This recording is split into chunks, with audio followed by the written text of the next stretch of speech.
Hello and welcome to the Musician's Map podcast. More and more, we're finding our communities, our tribes are online rather than in person. We're becoming simultaneously closer and more connected with each other's lives as our real-life, in-person relationships become more and more distant. I know this because me and my generation have experienced the transformation firsthand. We grew up without this constant connectivity, but we're one of the first adopters of it, and now it controls almost everything we do.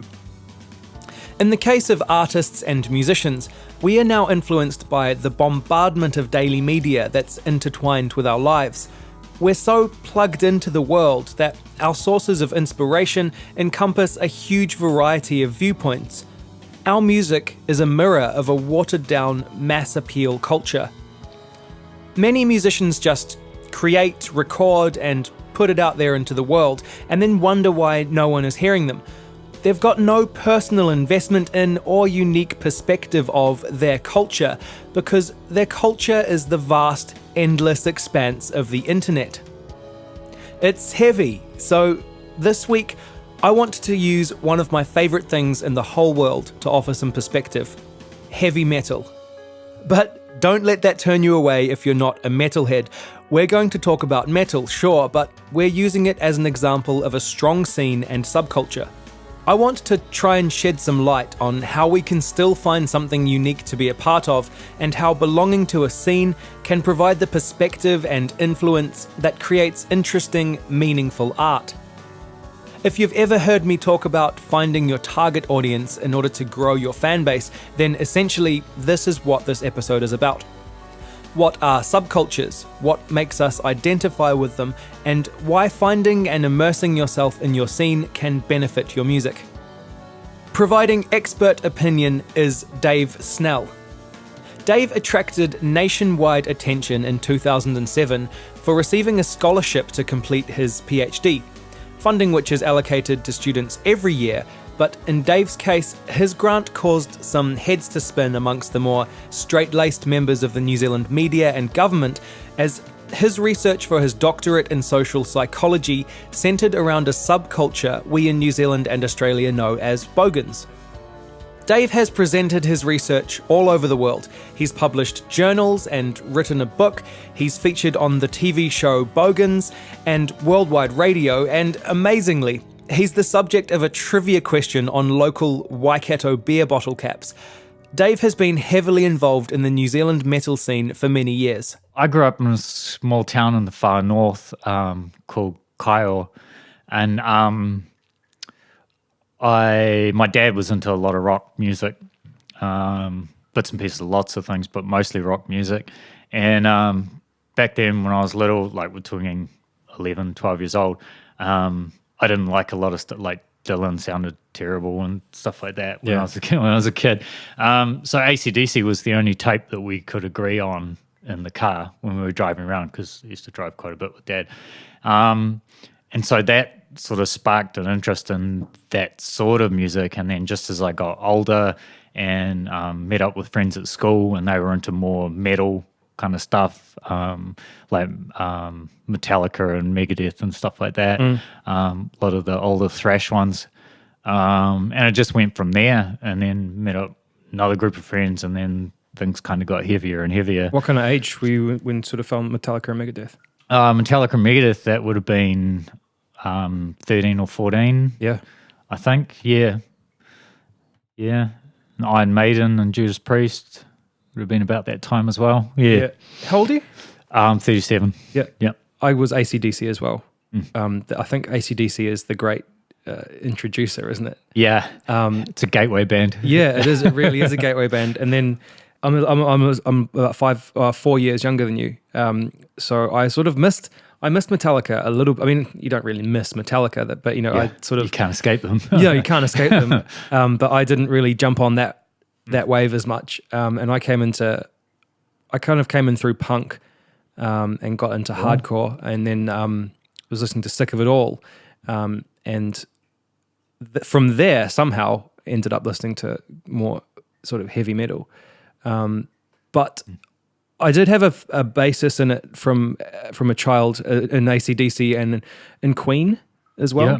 which I think, it's another sort of gateway band. Yeah. The glam sort of aspect of it, and then you sort of cross over and you think guitar solos are cool. Yeah. And some gallops, are Yeah. cool and things like that. And the high singing. What was it, do you think, that first sort of piqued your interest? What appealed to you first? I think it was a whole combination of things. Musically, it was the speed of the music, the feeling of power, and by feeling of power, that there was a few different things involved, both to do with the music and not to do with the music directly. It was also the imagery around it, so it felt like you weren't just listening to a song; you were listening to a story or all that identity stuff that's sort of tied up in the music too. And so it was like, here's something I'm listening to, but this is also seeping out into kind of the real world kind of thing, because we're all wearing the t-shirts and dressing all in black, and back then had a bit of a mullet eventually at the time. That came a little bit around that time too. So it was like, it felt like it was more than just music. So although the connection at first was just, I liked the music, there was other stuff that came along after that too. Yeah. Or physical ways of putting that enjoyment into other things. Do you think it had to do with your age? Like when you found metal, in the formative years of your life, do you think that it would happen for any genre if you make a connection with it at that kind of age? That's a good question. I mean, there's a lot of stuff around metal about how it starts off as like teen rebellion or something like that. And I think for some people it's like that. But with heavy metal, like with a lot of identities, I think there are lots of different pathways into it. So, I mean, I know people who haven't got into metal until they were like in their 30s or 40s and stuff like that. When it comes to other genres, I think metal because it has a lot of identity wrapped up into it, and I think punk does as well. I think there are some other genres that have identity mixed up in it, but then I don't know if there's the same for country or pop music, or at least from an outsider's perspective, I don't think it's the same for all genres. Yeah. Maybe a sort of a small handful. I think you're probably right, especially in the sort of, when you're referring to pop, pop's so widespread, it's so generic, it's so mainstream, it's so everything. It kind of appeals to such a huge, broad market of people. For me, there kind of became a time where it was not just something that I was into, but it actually felt like something that was who I was. Do you remember feeling that? Yeah. I think for me, those moments have come throughout, kind of thing. I think when it comes to anything, when we're talking about identity and when you're forming an identity around something you enjoy, like music, I think the more interactions you have related to that, the more important it becomes.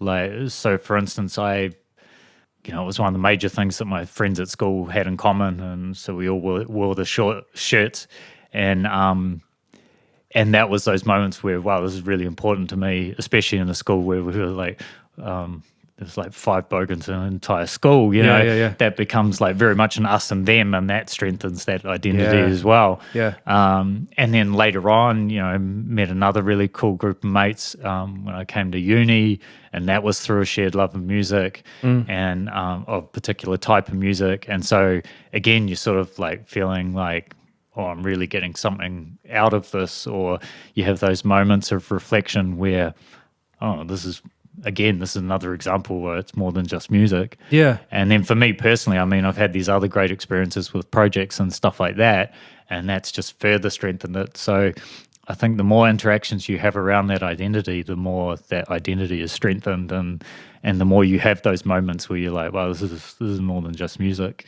Yeah, totally, man. It's like when you're having people around you kind of reinforce your views, and it just condenses it all, I think. Yeah. That's definitely happened to me as well. I think a lot of the friends that I've made are through, well, most of the friends I've made are through music, either playing music with them or having music in common. It's kind of one of those things when you meet someone, and you get into conversation and you go, oh, you like that band. Oh, we're the same. Yeah, yeah. You know, hey, we can now we can identify with each other, and we've got a similar kind of experience. What do you think about the idea that, in your experience, is it a similar type of person that's drawn to that kind of thing? Like, say if you're talking to me and we found out that we both love a band, does that say something about me to you? Would you go, oh well, Kane maybe has a similar life experience to me, or do you think it's just random? I think it's common to make those assumptions. Like, it's real funny because I think also within metal, you have all these different subgenres. So when you ask someone, are you into metal? And then you have that, oh wow, you're into metal too.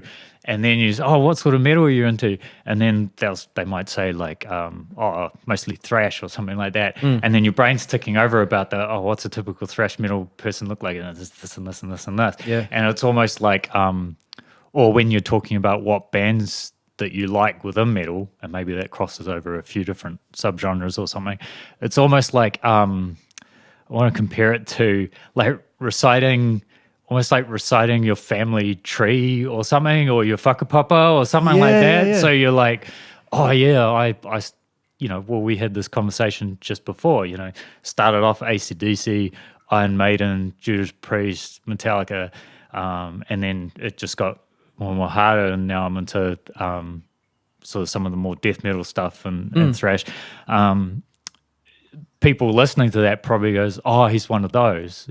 Or if I had said, like you started off with punk and then got into this, or if someone had said, oh, I didn't really pay attention to metal until like new metal, like with Korn and Limp Bizkit. Yep. And then there's probably people that would hear that and go, oh, they're one of those. Or more likely go, oh, they're one of those.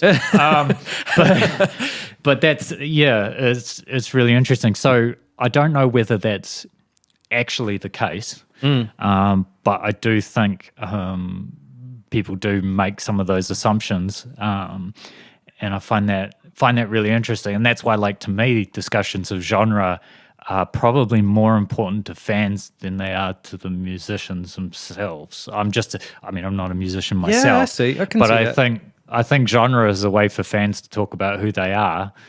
Whereas from a musician point of view, you probably, I'd imagine, you don't want to pigeonhole yourself too much into one genre, because you risk alienating yourself from other fan groups, because they're going to jump. If you come out and say, "Oh, I'm a thrash metal band," then someone who's into like black metal may not.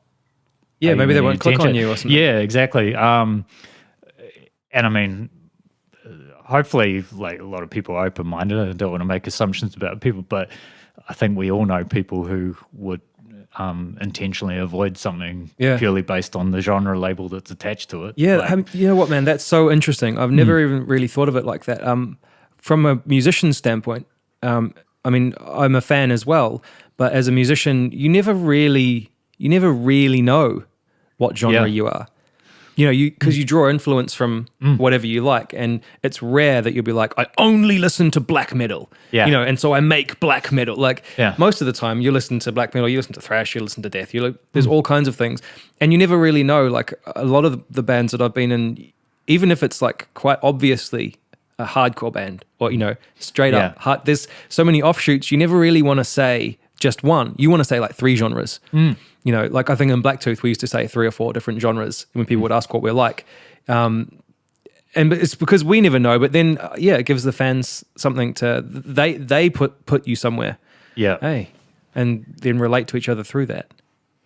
Yeah. Do you think that has this love, has this identity ingrained in you?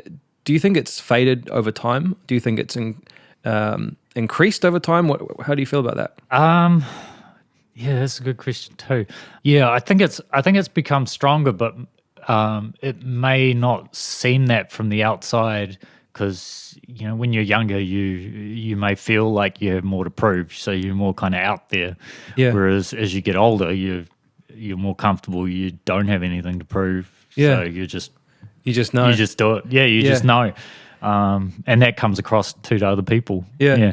My kind of path is a little different. I've been through quite a few genres, and I think it's a symptom of being a musician, because I'm always changing or improving or looking for new ways to hone my craft, or to looking for new influences to keep things fresh.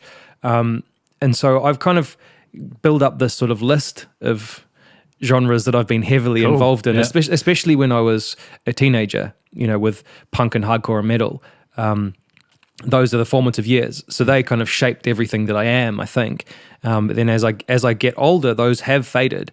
Not to the point, like I still listen to metal and hardcore most of the time.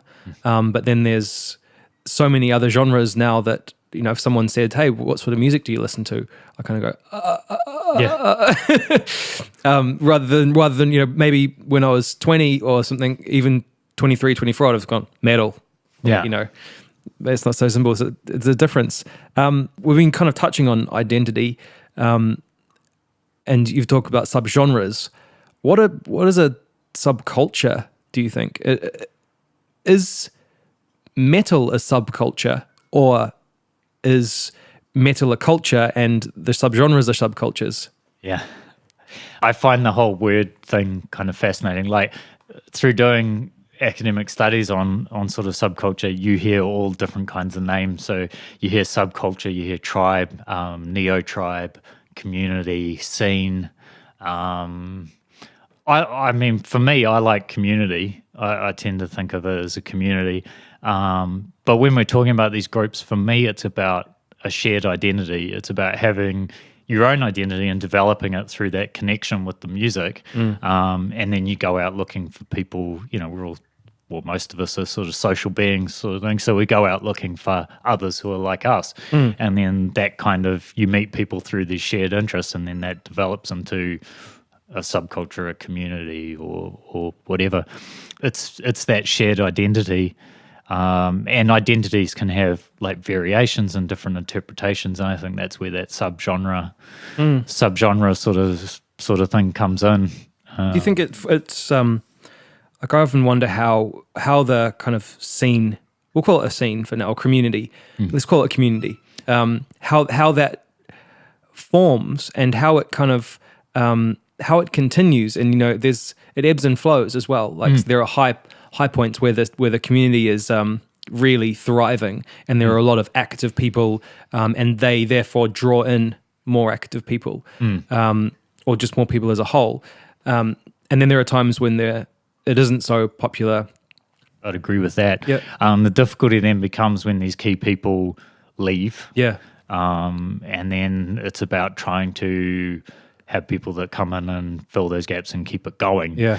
And sometimes that works really well, and then other times it might be a bit trickier, especially in local, like if we're talking geographically, we've got technology where you can now, you can coordinate with people much further away. So that makes things cool in terms of organizing stuff and connecting. You're more likely to connect with people far away and share interests and develop that kind of thing.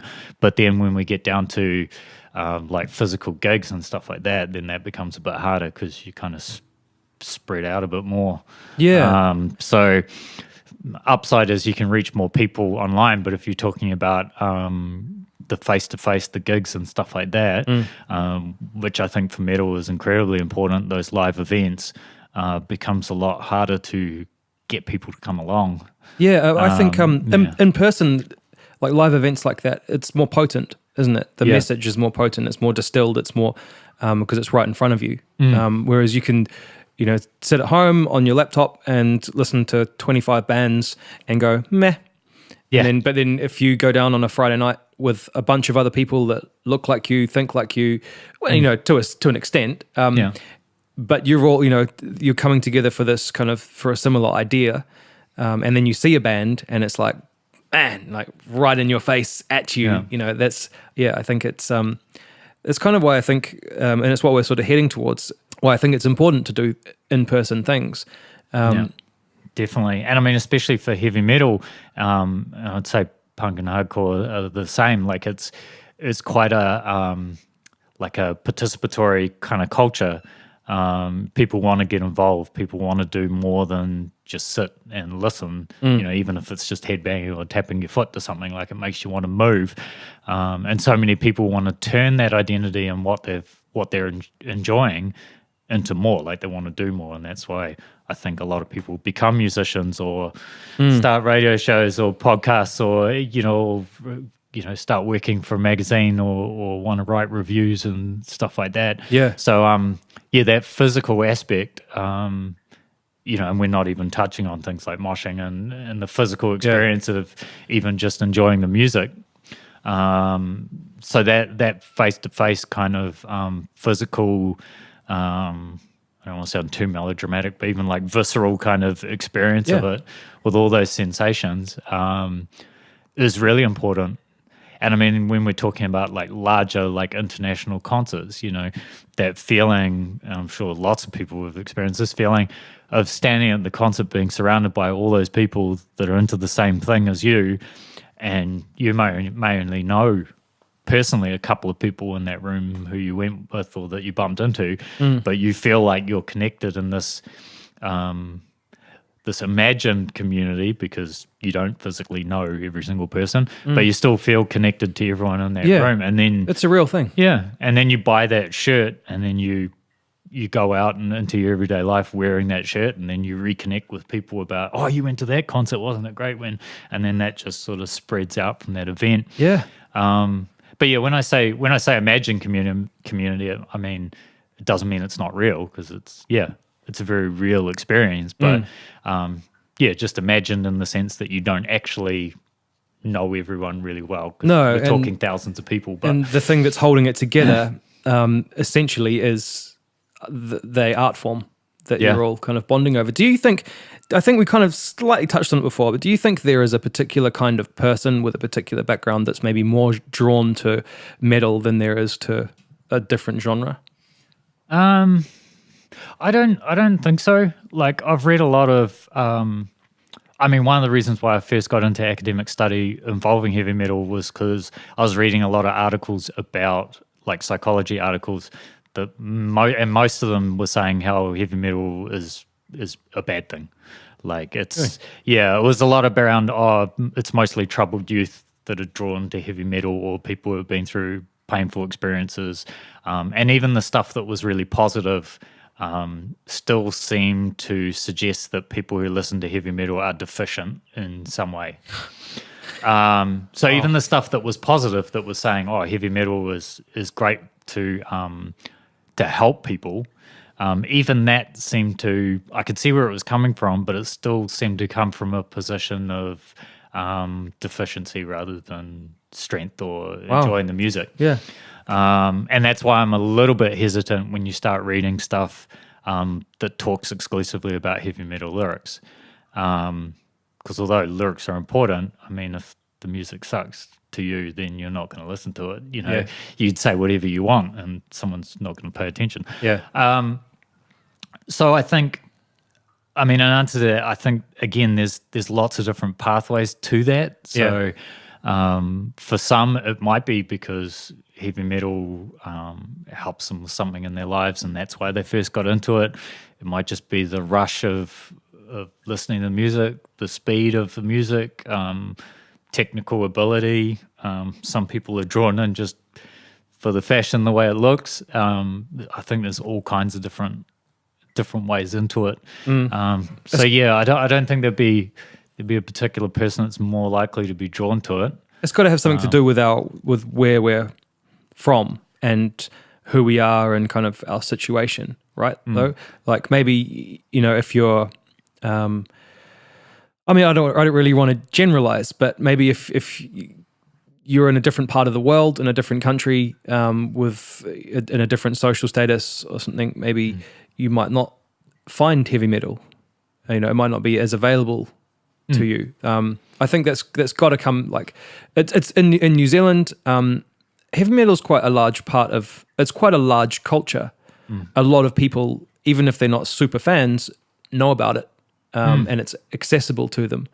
And so it's there, and so they can see the fashion or the message or the gigs or the images or whatever, and hear it and kind of go, hey, you know what, I like that.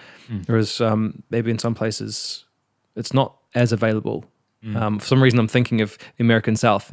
Lots of gospel and sort of church music and country music and stuff like that. Those people might see metal as as something entirely different, or might not see it at all. Whereas if maybe they were exposed to it more, you might find that some of those people actually might connect with it as well. Yeah. Although, I mean, there are some big metal bands from the American South. Yeah. But I totally hear what you're saying. I think availability, definitely. Yeah. And that's why it's really fascinating when you have metal communities where it's not available.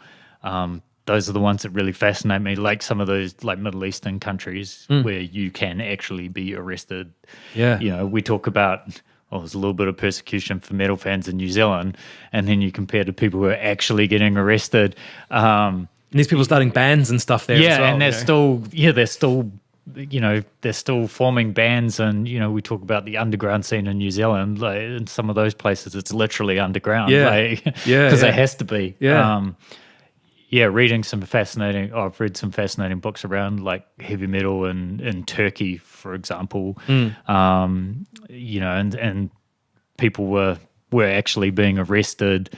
You've got women who are participating in metal bands who are vocalists or all aspects of metal, actually getting like death threats and stuff like that. Oh my God. So availability definitely plays a part, but that's why I find it really fascinating when it's not available and there's still people that find it somehow. Well, that's really cool. That kind of leads us to where an area that you know a lot about. And that, to be honest, most of the listeners, of my listeners, won't know what this is. Bogans. Yeah. What can you explain to us? I mean, I know what it is because we've grown up with that term. But overseas, it's people don't know what that is. What is it? Yeah, I do really enjoy like talking about bogans for that reason. Like. Maybe in Australia, they would know, but they would have a different understanding again, which is fascinating. And these labels are really interesting because people have different definitions of it too and different experiences. But for me, when I'm talking about a bogan, I'm talking about a working class metal and rock fan, normally thrash metal, the dressing mostly in black, the steel cap work boots or boots. And there's normally aspects of car culture and drinking and other working class pursuits, I guess you'd call it. Yeah.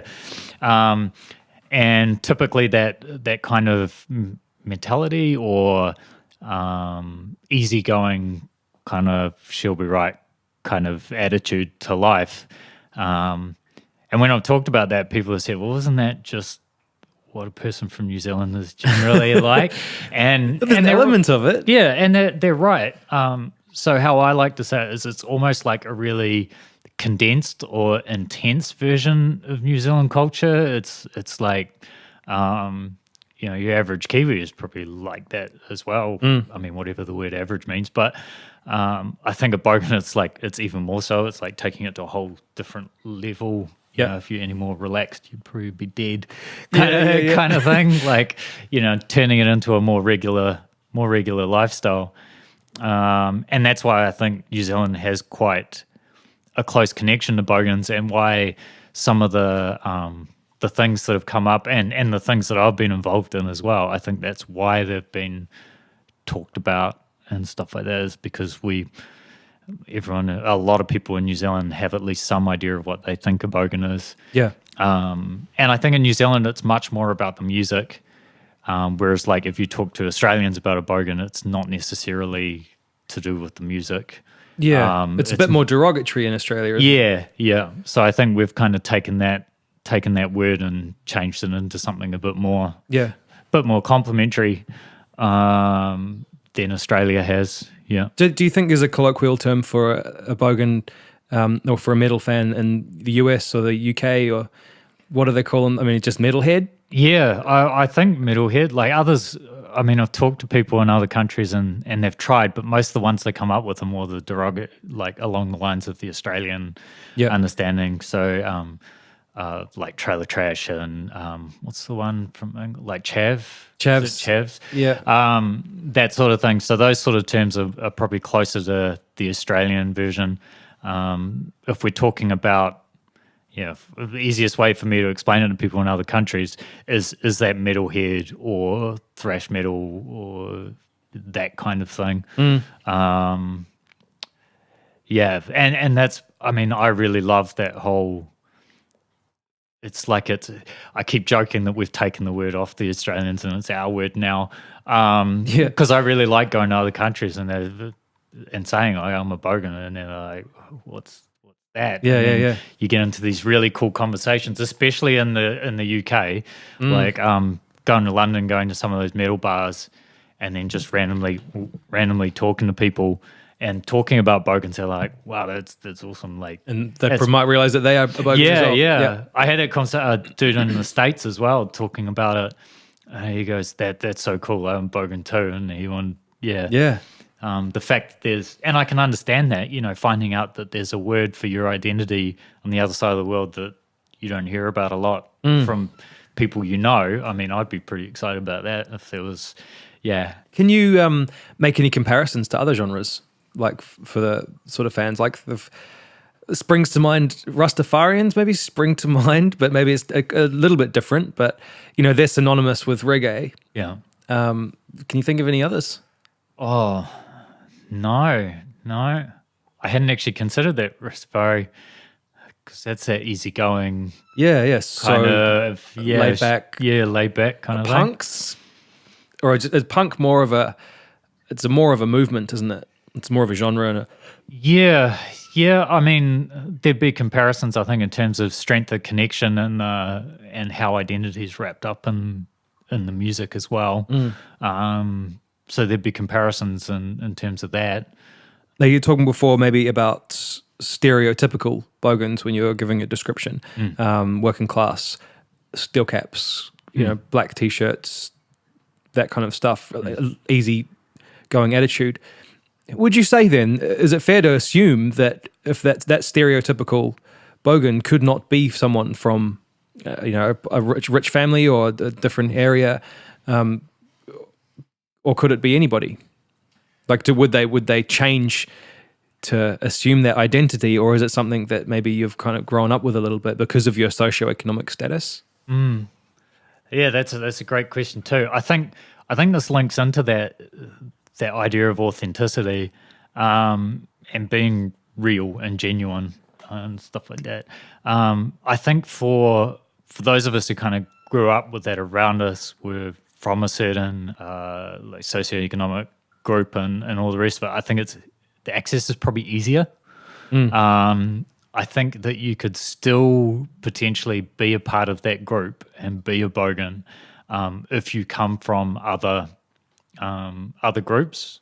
I think with any identity, you have to identify as that, and you also have to be accepted by the rest of the group as that kind of thing. So I think you would probably just find it tougher to prove yourself. And I mean, that's where stereotypes can be so harmful and damaging because, for instance, that makes it harder for women to access heavy metal because the stereotypical bogan is not a woman, which is obviously wrong.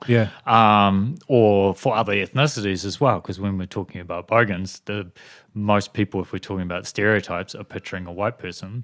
So that's not to say that women or Māori or people who are well off, that's not to say that they can't be bogans, but it's just for some people in the bogan community, quite wrongly, might not be as accepting of them. I guess it's the same in any community.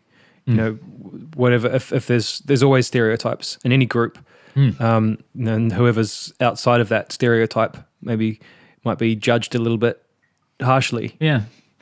Personally, and I'm sure that you've had the same experience, I've found that in metal, by far the majority of people in this community are accepting, wonderful, kind, awesome people that are totally inclusive. Over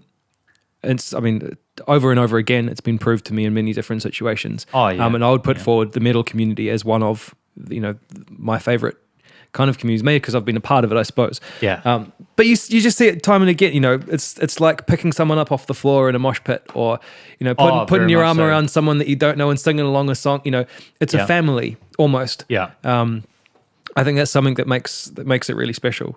I'm sure people listening, I've had similar experiences to you, these really positive, either seen them or experienced them, and that connection that you have with someone, like we were talking about before, just because they like the same kind of music. How do you think people find this community? How do people, maybe aside from metal in general, maybe how do people find their subculture? How do they find their communities, their tribe? How do you think? Is it through?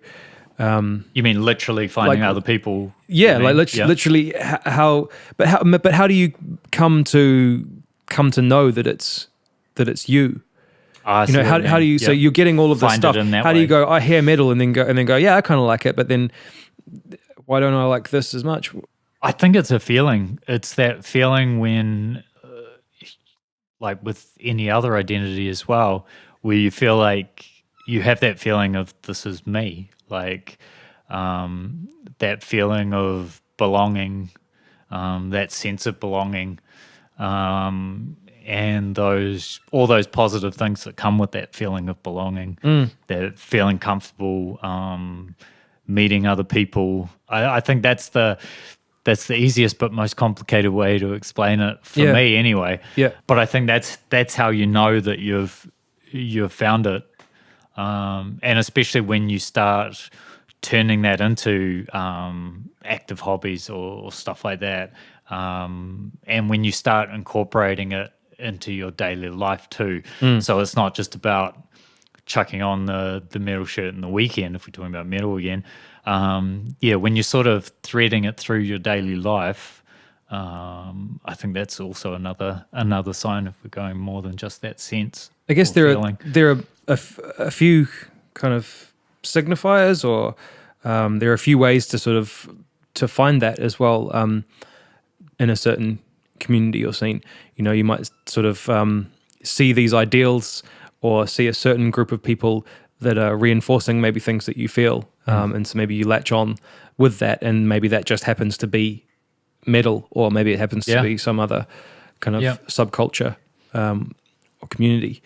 And I think fashion plays a big part as well. I know when I was growing up, you look at these guys in the bands, and you admire the music that they make, but you immediately look at them and you go, oh, they look so cool. I want to be just like him. Long hair. And like there was one time when I was younger, and I was a huge Korn fan, and I had the 2 eyebrow piercings. Was it this eye? I don't remember.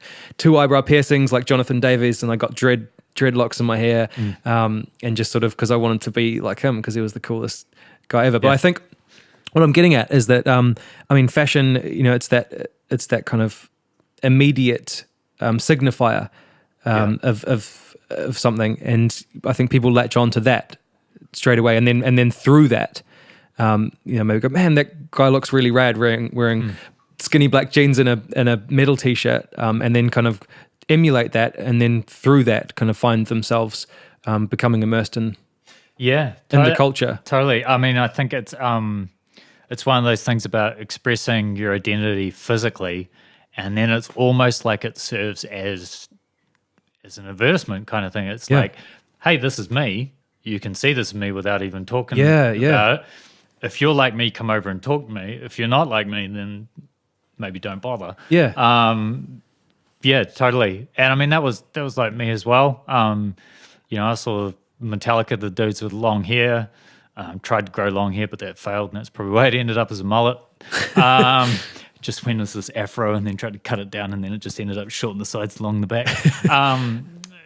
and wanting to grow the facial hair and stuff like that. So that, I mean, that's definitely a part of it. Yeah. Sort of telling Maybe people not who for you everyone, but yeah, it is about telling people who you are, what you're into, and a way of starting those conversations with other people about the music. Yeah. Yeah. I think band T-shirts are the main, driving force behind that. I'm wearing a band T-shirt right now. I pretty much exclusively do.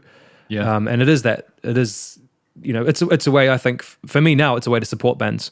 But I think true. That's another function there. Yeah, but I think a lot of it is for when I'm going places, and so people like me know that I'm like them, and maybe they will. Maybe we can talk. You may get someone going, "Hey, cool T-shirt, I like that," and then maybe you make a new friend. I think that very much so. That comes into it. Yeah, I mean, one of my best friends I met because he was wearing a 9 Inch Nails shirt. Stuff like that. Yeah. I want to talk about why it's important for musicians to kind of find this and immerse themselves in a scene. There are connections that you make throughout the scene that can help you progress as a musician or help you find yourself as a musician. But it's a like-minded community. I think it is really important to be a part of the community and to be immersed in that. I think a big part of heavy metal is that authenticity is about that being real, and you're one of us. You're not just coming in here and then leaving again. That view of people as being connected, I think, becomes really important, and more likely that, if we're talking from for want of a better word, like a business or a performance kind of sense, more people are going to come to your gigs, I would think, if they feel connected to it, or if they feel that you're part of the group as well. You mentioned before about the T-shirts to support the bands. So people feel like, oh, you're one of us, then they're more likely to come along and try and support you by going. I mean, first and foremost, probably coming to see the live music because they like the music, but also going along because they want to support you and they want you to do well, because you do the same for others, or you're there having a good time as well.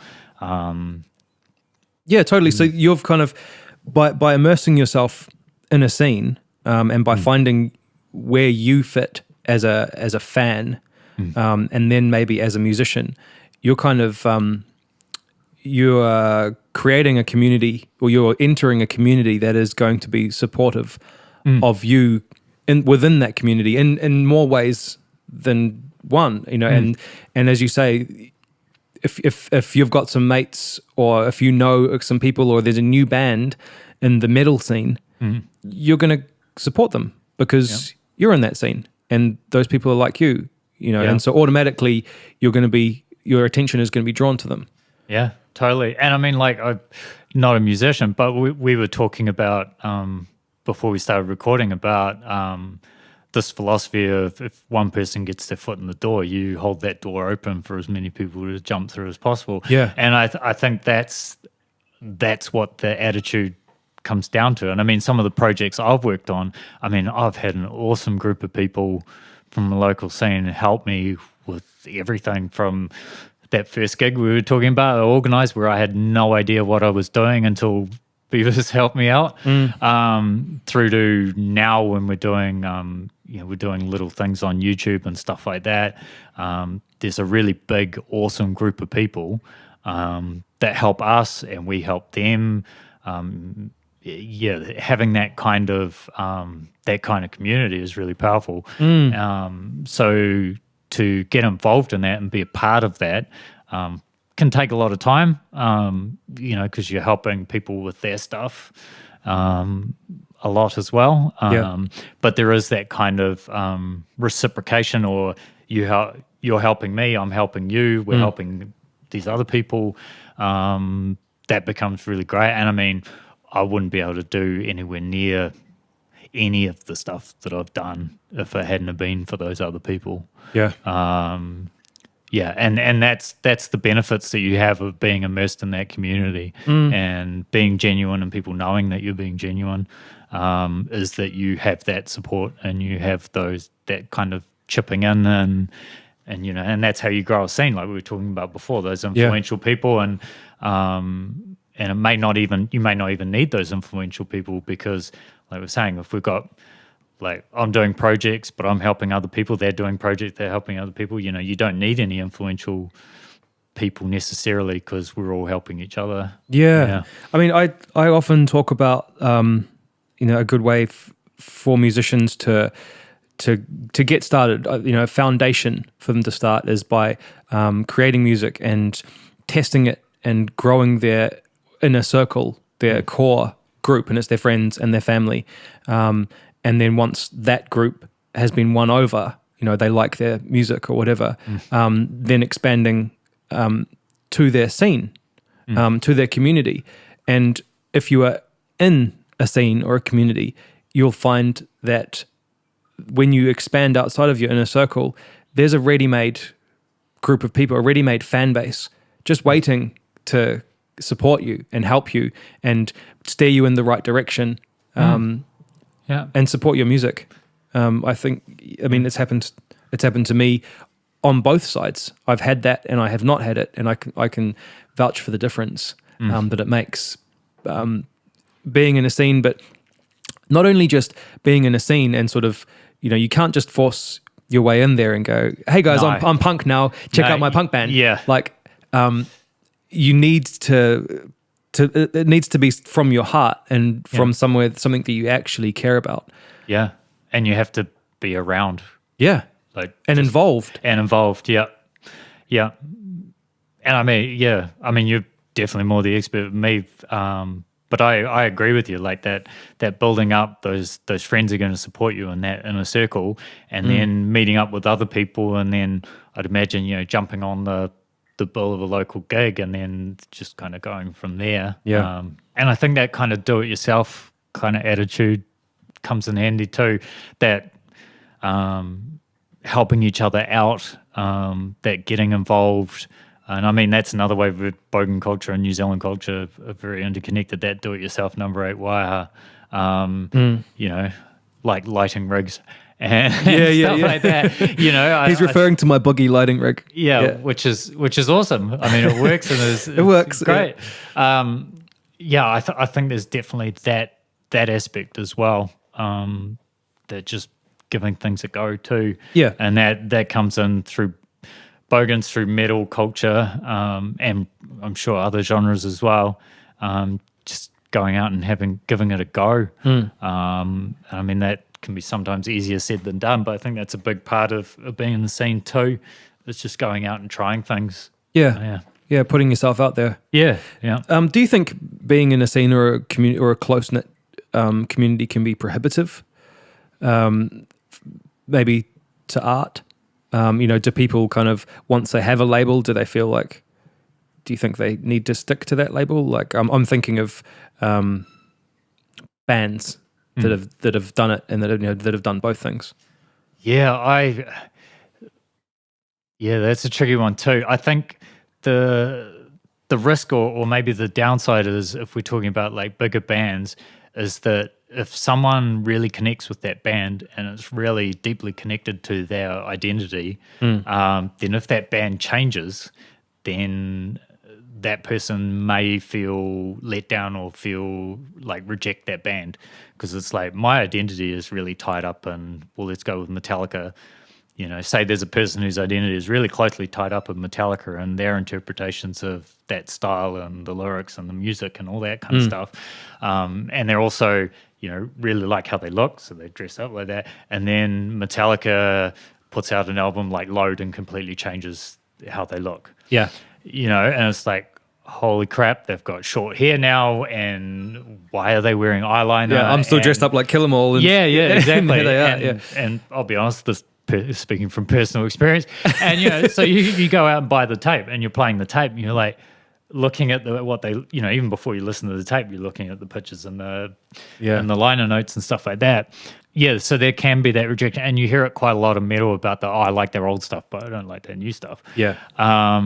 And you know, you've got bands like there's an awesome quote, and I can't really do it justice, but Henry Rollins talking about why he loves Slayer And he said it's because to him, Slayer have never changed their style. And he said to him, it feels like Slayer release a new album and then are cryogenically frozen. And then like a couple of years later, they get brought out and all the ice gets chipped away. They bring out Tom Araya. He goes, ah! And they go back and freeze them and stick them in the icebox again. You know, and so Slayer has built up this fan base because they don't really change. Yeah. That was my example I was going to pull out. It was Slayer. This was Slayer? Yeah. So I think to change your style has risks. But there are bands that have, I mean, I can see it from a musician point of view that you want to try other things. You know, we were talking about all the different influences that musicians can have, even from outside of metal, for example. It makes sense that they want to incorporate those in there. But that's one of the risks and one of the downsides to this real strong identity and community is that for some people that if that identity changes to what they feel is too different, then they're going to reject that. I guess it can be prohibitive in some ways, maybe not so much as a new artist, because until you've gained notoriety or recognition within your genre, maybe it's not such a big deal. Even in cultures and sort of communities that aren't so specific. So what about, like, imagine if the Foo Fighters, I always use the Foo Fighters because they're just a giant rock band, you know, and they're so middle of the road. But imagine if they started doing what we really want to do is R&B, you know, and started doing R&B. I think there would still be a huge amount of rock fans that would just be really upset. Even though they're such a mass appeal band, I still think there would be huge kind of upset about it. Or pop singers, like you think of some of the like some of the squeaky clean kind of pop singers who then try and change their image and change their music style, and then they're trying to get, like, it feels like they're trying to get some sort of street cred where they go like the bad guy, the bad boy or the bad girl kind of image, and some of the reactions to that too, when there are people who have their identity kind of connected to I mean, I don't know who it is these days, but like Britney Spears or something like that, which she went to the sort of dark side kind of image sort of thing, and a teenage audience kind of goes, that's not me. Exactly. Even as broad as her appeal is and as wide as her audience is, they're going to lose some fans. They still have something about their identity that's connected to this artist, and when they change, it loses that connection. Or at the very least changes that connection. So I mean, if the change is something that someone internally can still be all right with, then it's fine. Or if they may just change the relationship to the band to, I love their old stuff and I'm still a really big fan, but I just don't like that album, or I don't like the newer stuff, or whatever, you know. That's that reminds me of a NoFX song. I like their old stuff better than their new stuff. And that's the podcast for this week. Thank you so much to my guest, Dave Snell. Check out his Facebook page, Little Red Hen Productions, at facebook.com/LRH Productions, and you'll find a link to the Little Red Hen YouTube channel in the podcast description. Dave's choice for this week's Artist of the Week is Battlecat.